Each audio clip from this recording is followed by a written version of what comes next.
Yo, what is up? What is going on, guys? Zach, or Mortal Resistance here. Welcome back to another Call of Duty Advanced Warfare video. Thank you so much for stopping by today. What you guys are watching is yet another episode of DNA Bomb with every gun in Advanced Warfare. This time, we are showcasing arguably one of the worst weapons in the game, and just judging from my general consensus from the community, probably the most hated weapon in Advanced Warfare. That being the EPM3 Direct Energy Semi-Automatic Heavy Weapon, or LMG, whatever you prefer to call it. Either way, that was a mouthful. So yeah, EPM3 DNA Bomb. I hope you guys enjoy that in the background. I'll be talking about my class setup here in just a minute, but really, this gun, it's not terrible. Everyone judges this gun as such an awful weapon. No one ever wants to use it because it sucks. Unless you play Infected, then you get stuck with it a lot, and you probably realize that it's really not that good. But in certain situations, this gun is not terrible. It does get outclassed by pretty much every single other weapon in Advanced Warfare. The Battle 27, the AK-12, the ARX, literally seems like every other weapon in Advanced Warfare is better than this gun statistic-wise, as well as just in-game experience-wise, I should say. But if you're a good player or the enemies are just terrible, and you know what you're doing with this gun, it's not terrible. Having a good trigger finger is a huge advantage when it comes to using this gun.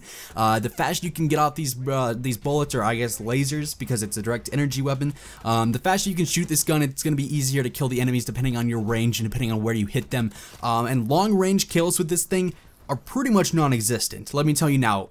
It seems like the bullets almost just drop off or they fade to nothing in terms of long range kills. I've been playing on Detroit and I'll be on like the B flag and I can't kill people who are coming out of the C flag area because of the range on this weapon. So medium to short range is where this gun really thrives, but also that being it's also where it really gets outclassed by pretty much every gun in the game. So it is a very difficult weapon to use. Now, without further ado, let's go over the class setup that I was using in this gameplay and the class setup that I would recommend for you guys when using this gun. What I think will give you guys the best chance of getting a DNA bomb or staying alive longer and just overall succeeding with this weapon, because it is semi-difficult to do so. So, in this gameplay, I wasn't using any sort of variant weapon at all. This is just the regular standard EPM3.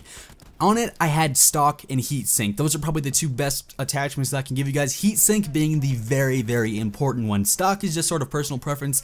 I can't stand ADSing and strafing slowly, so stock is a must-have for me, but that just fits my playstyle. Heatsink, I feel like, is a must-have on this gun. No matter what your playstyle is, if you just want to get kills with this gun, you kind of need heatsink, because this thing overheats incredibly quickly. It feels like the temperature goes from 0 to 100, insert 100 emoji here. It seriously feels like this temperature on this gun, it just rises instantly. You shoot one bullet or one burst from this weapon and it feels like it just goes up halfway or a quarter of the way. So it doesn't take very much to overheat this weapon. So heatsink is a huge advantage when it comes to using this weapon. There's a huge difference, and you can tell when you're using heatsink compared to when you're not. Next up, perks, low profile, blind eye, and then since this is a direct energy weapon, scavenger, completely useless, no need for it, so I replaced that for toughness, and I also have blast suppressor. Toughness is a very, very useful perk when using this gun. Say you're getting shot by an enemy, they're landing shots on you, if you're not already dead, because pretty much, like I said, every other gun in Advanced Warfare outguns this in pretty much any situation.